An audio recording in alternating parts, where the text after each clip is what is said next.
আপনি কি বলতে চাইছেন আমি ঠিক বুঝলাম না। আমার জীবনটা ধ্বংস হতে আরো কিছু বাকি আছে বলে আপনার মনে হচ্ছে? না জুডো, তমরোর জীবনের এভাবে কিচ্ছু ধ্বংস হয়নি। তবে চাইলেই তোমরা জীবনকে আবার সুন্দর করে তুলতে পারো। সে চেষ্টাই আমি করছি। জুডো, মুখ কি বলছি তুমি বুঝতে পারছো? মানে অন্য কাউকে নিয়ে নয়, মুখ হচ্ছে মিমিকে নিয়ে তুমি তোমার জীবনটা। থাক।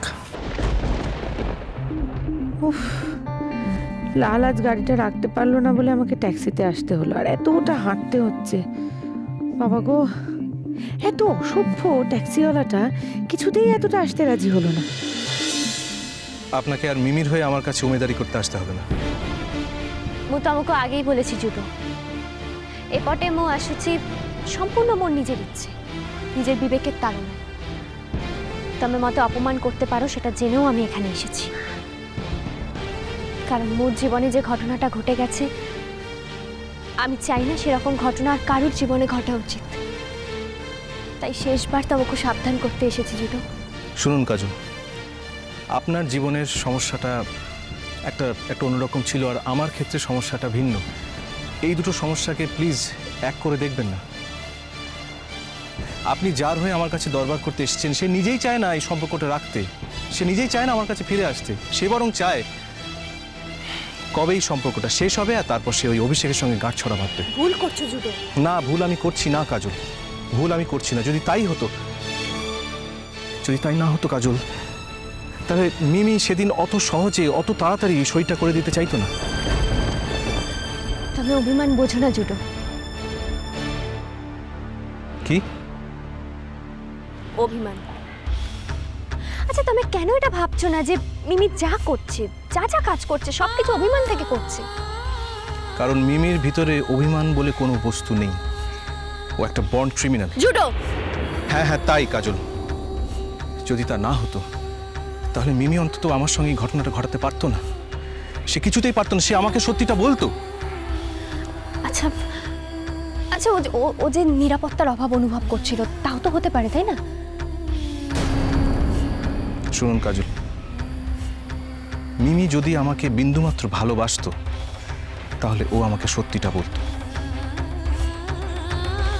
কারণ মিমি জানে আমি মানুষটা কেমন। মিমি জানে যে কেউ যদি হাজার অপরাধ করে এসেও আমাকে সত্যি কথাটা বলে তাহলে আমি তাকে ক্ষমা করে দিতে পারি, কিন্তু মিথ্যের সঙ্গে আমি কখনোই সহবাস করতে পারি না।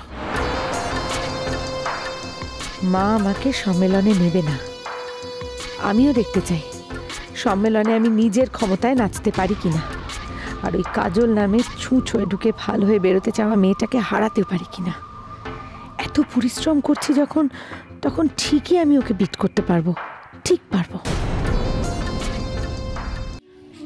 ওটা ওর ভুল, কিন্তু একটা ভুলের জন্য ঝিওটাকে এত বড় শাস্তি দেবে জুডো? আপনি প্লিজ রাখুন তো আপনার এসব কথা। এটা ওর কাছে শাস্তি নয়, এটা ওর কাছে একটা পুরস্কার।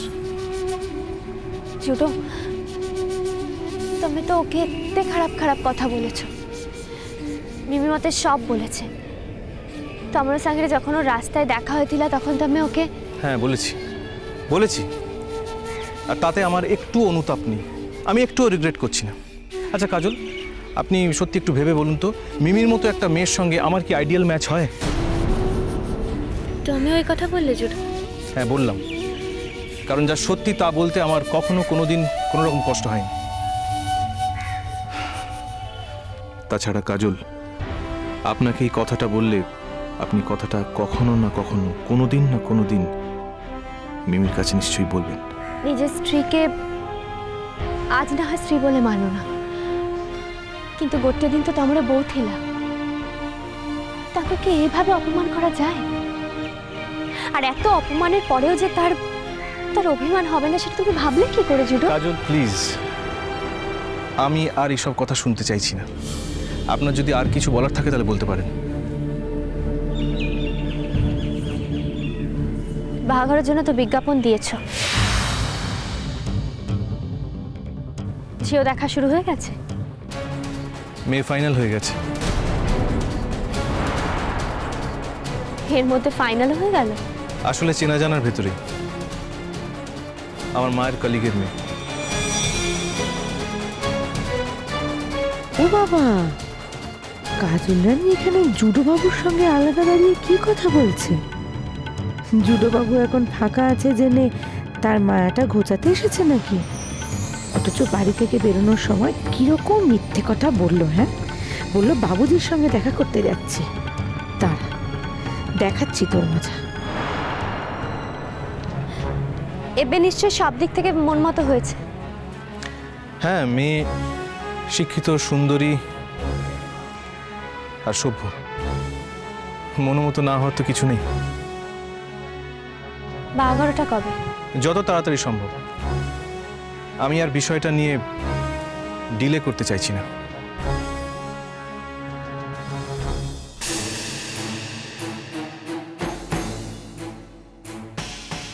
আচ্ছা জুডো, এতে সহজে একজনের কাছ থেকে মন নিয়ে আবার অন্য একজনকে দিয়ে দেওয়া যায়? আপনি যদি দেখেন যাকে আপনি মন দিয়েছিলেন সে আপনার মনের অমর্যাদা করছে, তাহলে শুধু আমরা ঝিওরাই এটা করতে পারি না। তাই নাকি? আপনি কি আপনাকে দিয়েই অন্য সব মেয়ের বিচার করেন কাজল?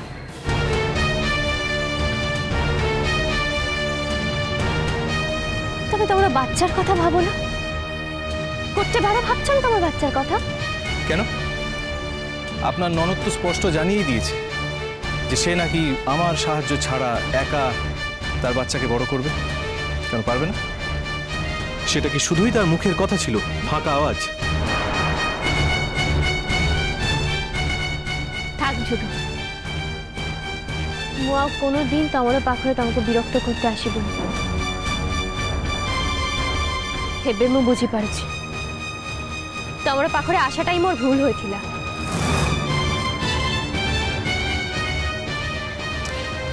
কাজল, আপনি যখন তখন আমার কাছে আসতে পারেন। আমি আপনাকে পছন্দ করি কাজল, আমি আপনাকে শ্রদ্ধা করি, কিন্তু প্লিজ মিমির হয়ে দরবার করতে আপনি আমার কাছে আসবেন না প্লিজ।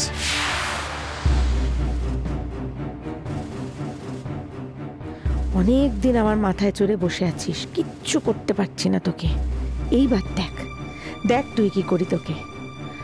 তোকে যদি আমি জুডোর সঙ্গে জড়িয়ে চরিত্রহীন না বানিয়েছি তো আমার নাম ভূমি না, শয়তানের কাজ কোথাকার। শোনো জুডো, তোমার পাখরে মোর প্রধান পরিচয় হলো মু মিমির বৌদি। তাই ওর সঙ্গে যদি তোমার কোনো সম্পর্ক না থাকে তাহলে মু তোমার পাখরে আসতে যাবো কাইকি? আসুছি। কেন কাজল?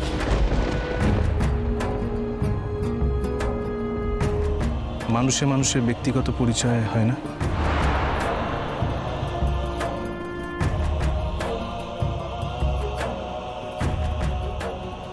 হ্যাঁ হয়তো, কিন্তু এক্ষেত্রে মোর তাতে কোনো আগ্রহ নেই। আসি।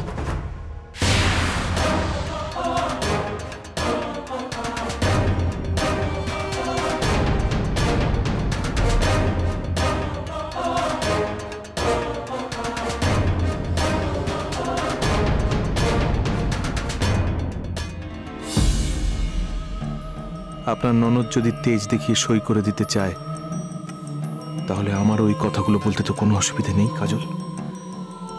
আমি তো সেদিন আপনার ননদের কাছে গেছিলাম প্যাচ আপ করতে, সেই তো স্পষ্ট বলে দিয়েছে যে তার আমার সঙ্গে আর কোনো কথা নেই। এরকম ঘড়ি আমার কলেজে আর কেউ পরে আসতো না। আমার মনে হতো যদি আমি পরে যাই ভালো লাগবে। সোনা জেঠি কোনোদিন ঘড়িখানা দিত না, পাশে ওটা নষ্ট হয়ে যায় বাবা, তাই না সোনা জেঠি বলো?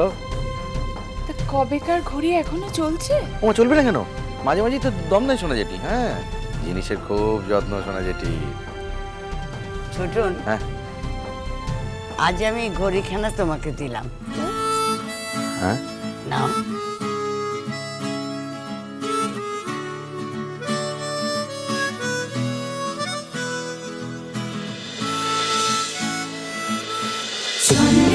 বাজে জন্মপথ